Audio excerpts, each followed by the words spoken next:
In your calculus class, you probably learned 3 classes of functions. The first one is called C0 of Rn. This is space of continuous functions. Then we have space of smooth functions. I remind what it is. It's functions who has all the derivatives all the way down, and the result is a smooth function or continuous function. And finally, you have analytic function, is the one for the whom a Taylor series are defined convergent to a function. It's important to remember that smooth doesn't apply continuous, and the counterexample is this function f of x. It's equal to exponent of -1 over x when x bigger than 0, and it's equal to 0 when x is negative or 0.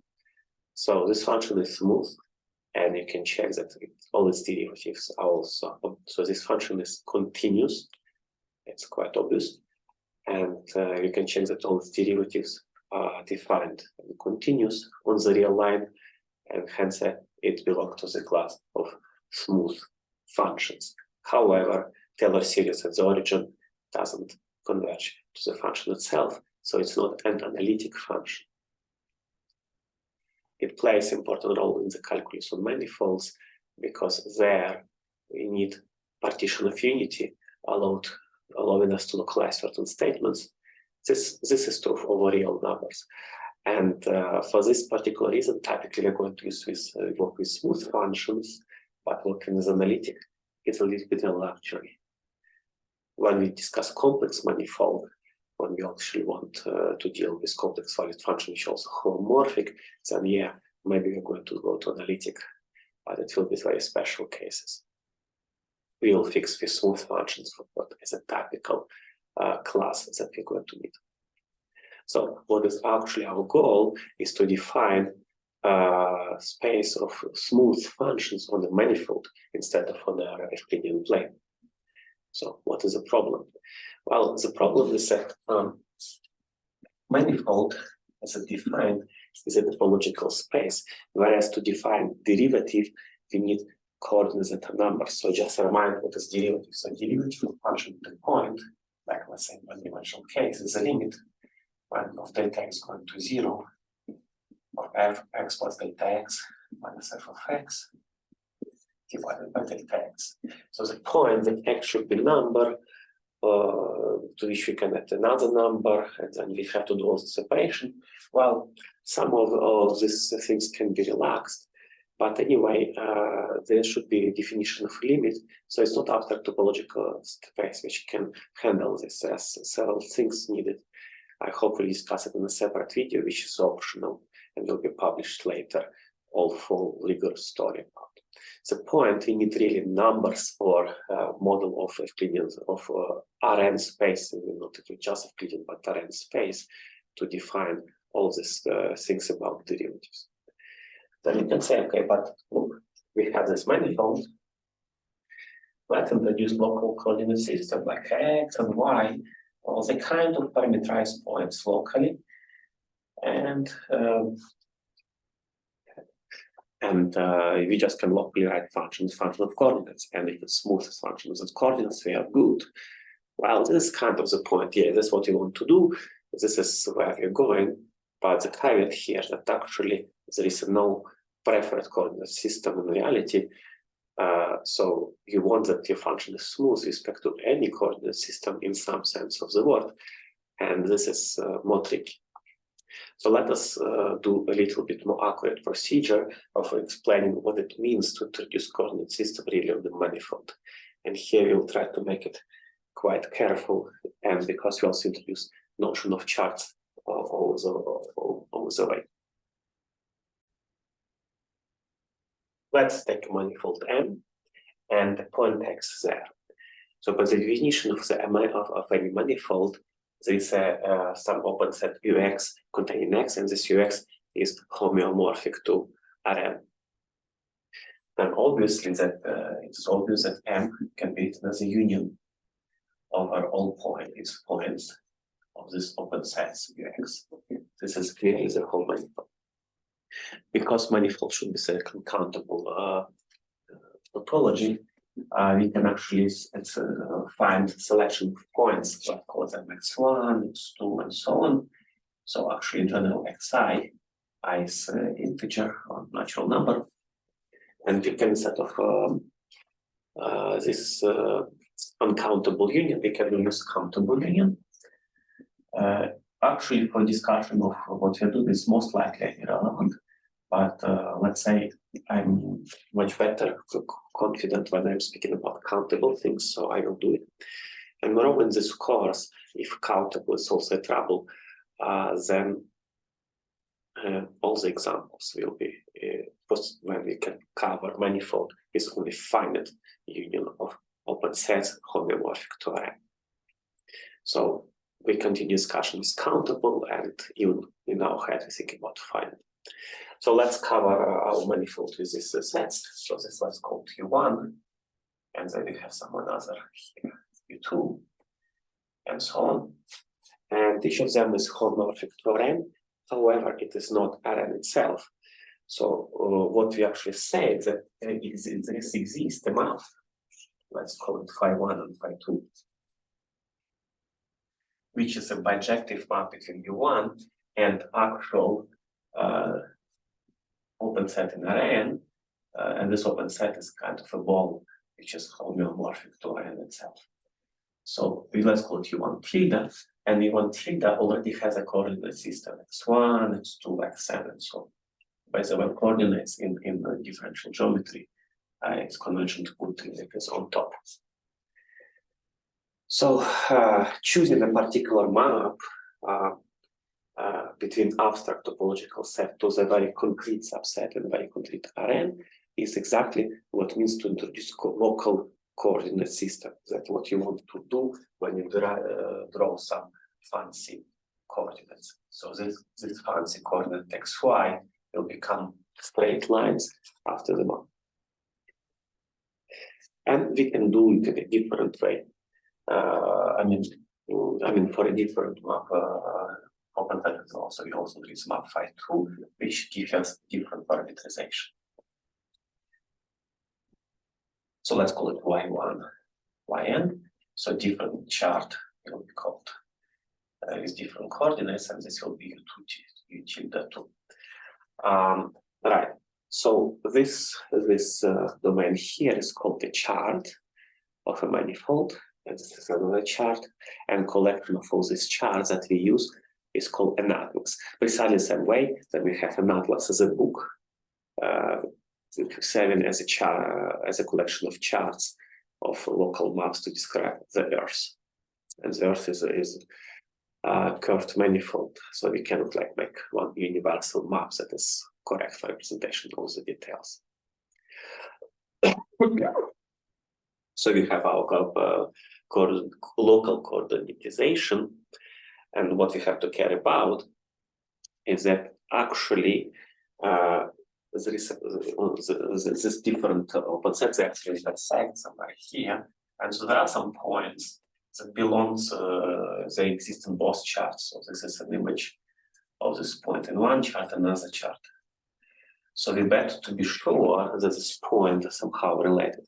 So we can define a transition function f1, 2 from chart 1 to chart 2, which basically composition, it's inverse image of phi1 composed with phi2.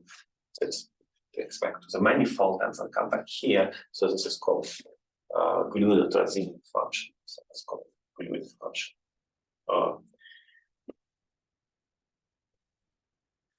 Always mixing up the Glue transition. We will try to correct it like immediately now. Okay, so comment aside that actually what we can do, we can take disjoint union of all the charts and then quotient it by the Glue rule. So the Glue rule will be that point here is equivalent to point here if they're connected by this Glue function. And it's a theorem which is not difficult to prove that the resulting space in the topological space is homomorphic to original manifolds. So in reality, when we have a collection, we have atlas, collection of charts together with Glue functions. By definition, Glue function is part of an atlas. Then from this data, we can construct original manifold. Notice that if we have an atlas with good functions not built from manifold, there are extra assumptions to be done to be sure that we will actually construct a manifold, not something else.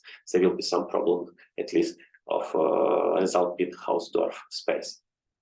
But yeah, if atlas is designed starting from original manifold, then there should be not a problem. Right?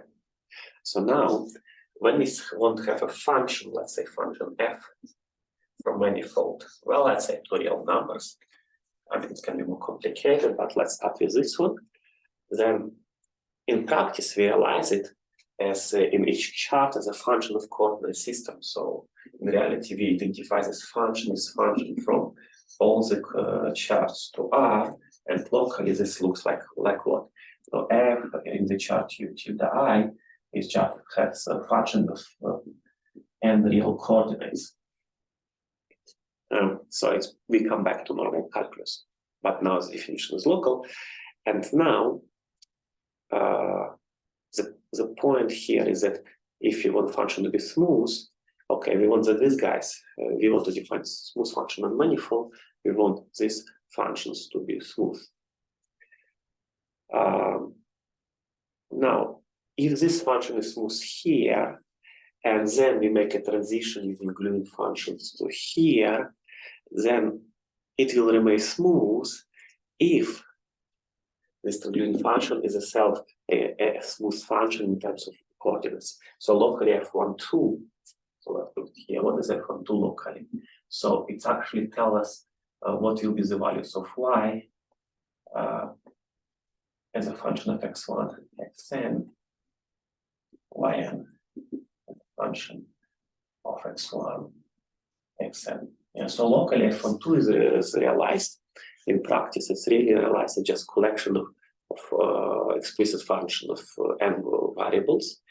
And we want that this explicit function will be smooth.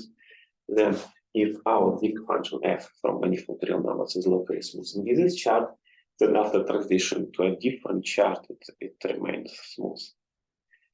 Yeah. So defined smooth functions, we have to have an atlas where transition functions are smooth functions. And this is exactly what is smooth manifold as opposed or rather in addition to being topological manifold. So by definition, so I will put the word smooth manifold on the board, but I will say definition only by words. So by definition, smooth manifold is a topological manifold together with differentiable, with the structure. Differentiable structure is by definition it's an atlas, a collection with charge, with gluing function that are smooth functions. More precisely, not differential structure, but smooth function. There is also differentiable manifold. It's a manifold where it's only first derivative is defined, but we do not want to go there. Yeah, so smooth manifold has the manifold is a smooth structure. Smooth structure is an atlas in which transition functions are smooth functions. So now the problem is the following. There are many ways to introduce atlas, as all of them equivalent. And diffeomorphism, not homeomorphism, but diffeomorphism is de facto isomorphism between different smooth structures. So if we can map charts from one atlas to charts to another atlas using smooth functions, then and atlas has describes the same topological manifold, then we have to say that there's a diffeomorphism between two smooth manifolds, and they're the same. So one more time. So smooth manifold is basic smooth manifold. So topological manifold is one of the bases is the same. Then we can do different atlases. Each atlas has its own smooth structure, and if map between two atlases, which can be done through the manifold, is realized by smooth function, then we say that these smooth structures are equivalent, and two smooth manifolds, which is the same topological manifold, are also diffeomorphic, not only homeomorphic. Okay, So question whether manifolds are diffeomorphic is actually difficult. So we cannot abandon notions that we need tightness. So now the statement is the following. In dimensions 2 and 3, if two manifolds are homeomorphic, then any smooth structure that you introduce on them will be also diffeomorphic. In dimension 4 and higher, this is no longer the case. The first example is R4. There is a manifold who is topologically is the same as R4, normal with open ball topology, so its topology is open ball, but who has a different smooth structure as compared to defined binomial coordinate system. This is called exotic R4. I'm really curious to know details, so it will be a separate assignment later in the course as a case study. Who wants to study it? I told you from the beginning, I do not know how to do it. However, I know what is needed for it. That's why it will be part 3. And we can study it together because I'm really curious to know the details. Let's go far away from theoretical videos, of course. Nevertheless, it's interesting. So now you know the difference between topological manifold and smooth manifold and why it's different exists. Of course, in this course, all manifolds are nice. This means that they actually have structure of smooth manifolds, and what is this smooth structure is completely obvious because they build using very standard model spaces and Lie groups for whom complete differentiable and smooth structure are by design given because it's very special symmetric spaces.